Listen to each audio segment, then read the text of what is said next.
Hello guys, just एक छोटा सा मैं आप लोगों के बीच में एक टॉपिक लेके आया हूँ जिसको कहते हैं कि आज विजयदशमी है। विजयदशमी पर असत्य के मार्ग पे सत्य की विजय होती है। ऐसा क्यों आप लोगों ने सोचा? आज के दिन हम रावण का दहन करते हैं, ऐसा आखिर करते क्यों हैं? अभी आपने ये सोचा? रावण क्या इतना बुरा आदमी था कि हम लोग रावण का आज दहन करते हैं? क्यों करते हैं? रावण किसके अंदर नहीं है? सर्वप्रथम रावण अपने दिल से आप लोगों को हटाना जरूरी है। रावण हर आदमी के दिल में बैठा है। क्यों? आज मैं इसका आप लोगों को विस्तार पूर्वक बताऊंगा क्यों बैठा है। आप कहते हो मैंने आज रावण को दहन कर दिया, असत्य में सत्य की विजय हुई। क्यों? क्या आपने कभी सोचा था कि रावण की पराजय क्यों हुई? रावण का दहन क्यों हो रहा है? सोचा कभी आपने? नहीं सोचा। उसकी बहन शूर्पणखा, जिसके नाक कटने से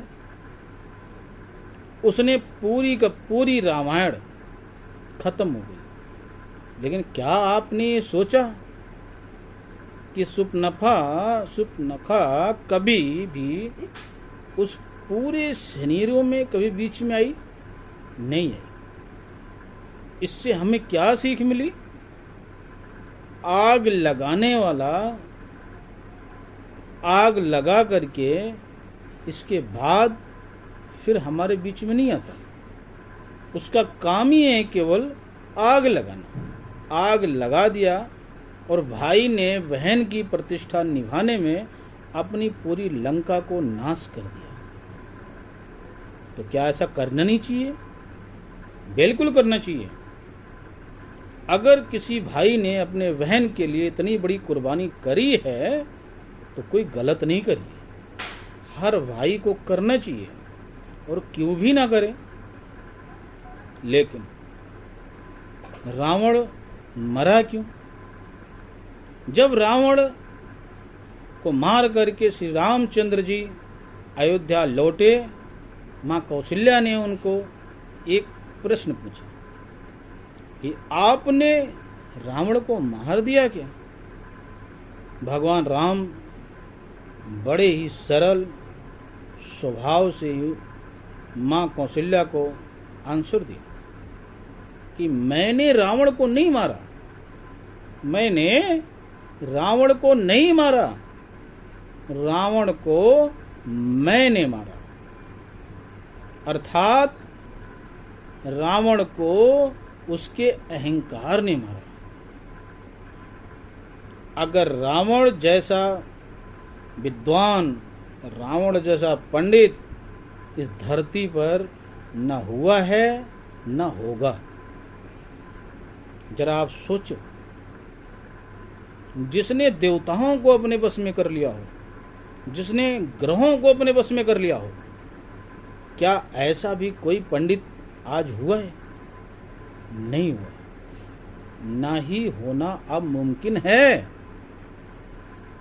इसलिए मैं ये कहता हूं, रावण में बुराइयों से अच्छी बहुत बड़ी भलाई भी थी।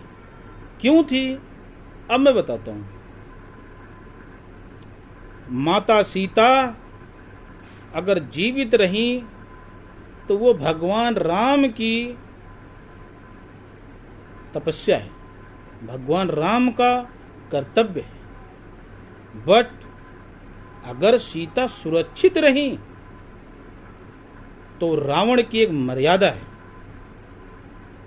रावण ने ये कसम खाई थी कि स्त्री के बिना सहमति के हम उसको टच नहीं करेंगे। क्या भाइयों, आप लोग में कोई ऐसा रावण है जो कि ये कहे कि बिना स्त्री की इच्छा के टच नहीं करूँगा। हम लोग अपने बच्चों को ये सिखाते हैं कि रावण का दहन करना चाहिए, रावण गलत आदमी था। बिल्कुल है, मानता हूँ, बिल्कुल गलत आदमी है। क्यों?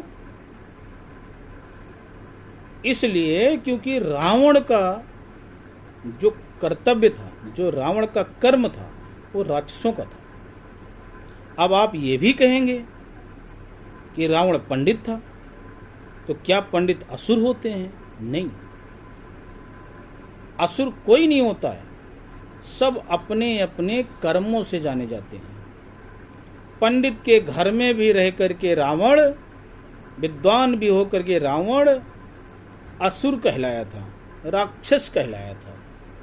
मां सबरी जिसने भगवान को वेर खिलाया था, वो एक दलित समाज की थी, फिर भी भगवान उनसे मिलने आए थे। तो सबरी और रावण, अगर मैं जाति की बात करूं तो दोनों में कितनी बड़ी दूरियां हैं। सबरी दलित समाज की है, रावण पंडित है, ब्रह्मांड के नॉलेज उसको था। लेकिन आज हम लोग रावण का दहन करते हैं और सबरी को पूछते हैं, ऐसा क्यों? हमारे समाज में ये जरूरत है, ये बच्चों को बताने की जरूरत है कि कोई भी इंसान वो अपने कर्मों से विद्वान कहलाता है, ना कि जाति से विद्वान कहलाता है। हमें ये बहुत बड़ी सीख लेनी चाहिए रावण से कि रावण ने जो भी काम करे हैं वो गलत करे हैं, क्यों करे हैं, क्या मजबूरियां रही होंगी। क्या आपको पता नहीं है कि रावण अगर ऐसा नहीं करता तो उसको भगवान के हाथों उसकी मृत्यु नहीं होती, और भगवान के हाथों जिसकी मृत्यु हो जाए उससे आज के कलयुग में इससे बड़ी बात क्या हो सकती है। क्या आप चाहते हैं कि भगवान आ करके आपको डायरेक्ट तीर चलाएं, डायरेक्ट भगवान से मिलन हो?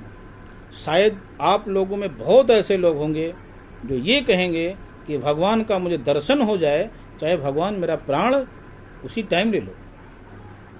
तो क्या रावण ने ऐसा किया था? क्या गलत क्या किया था? लेकिन एक बात मैं आपसे और कहना चाहता हूं। विभीषण, जो लोग कहते हैं कि बच्चों को मैं अपने बहुत संस्कार दे रहा हूं, मैं अपने बच्चों को अच्छी शिक्षा दे रहा हूं, मैं अपने बच्चों को शहर में लेकर चल रहा हूं। चलो, आपकी बात बहुत अच्छी है, आप ऐसा कर रहे हो, और क्यों ना, करना भी चाहिए। लेकिन मैं आपसे इतना पूछना चाहता हूं, क्या असुरों के बीच में रह करके विभीषण ने क्यों नहीं असुर बन गया? आखिर उसको शिक्षा देने वाला था कौन, जो इतने लोगों के बीच में विभीषण राम नाम का जप करता था? तो आप कैसे कह सकते हैं कि गलत संगत में रहने वाला व्यक्ति अच्छा नहीं बन सकता है?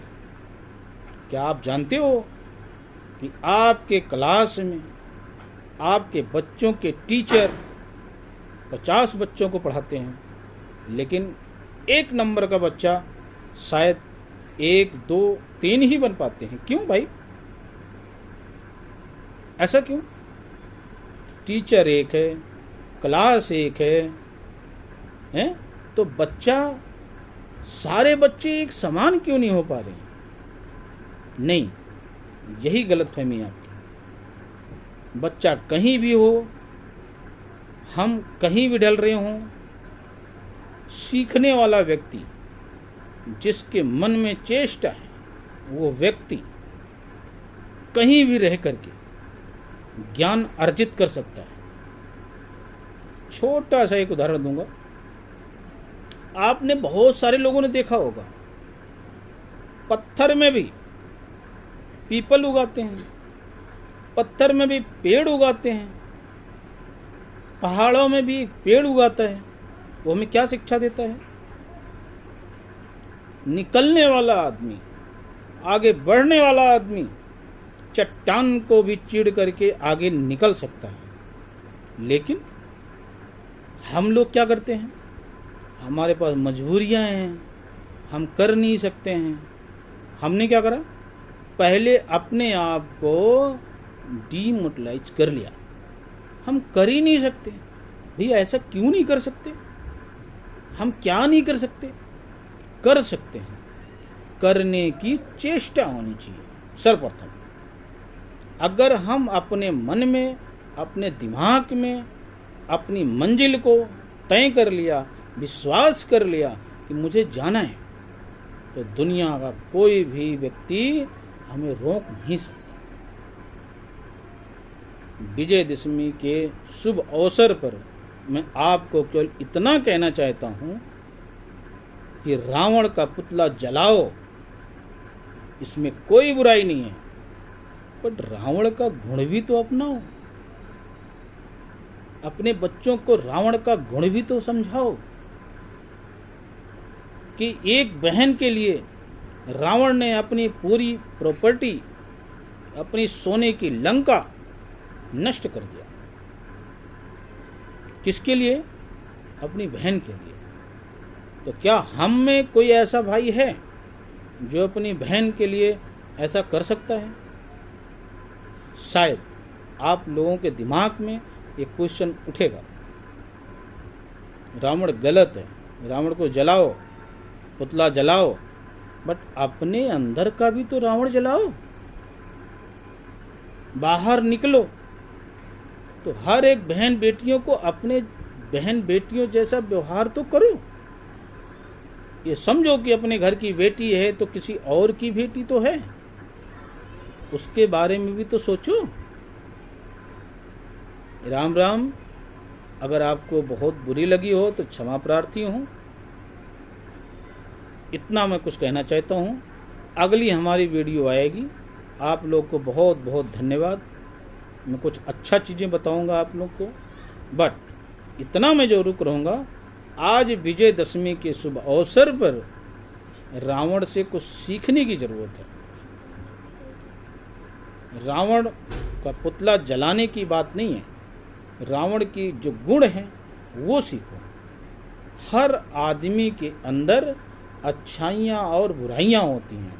मैं ये नहीं कह रहा कि उसकी बुराइयों को सीखो, लेकिन उसकी अच्छाइयों को सीखना हमें बहुत जरूरी है। धन्यवाद।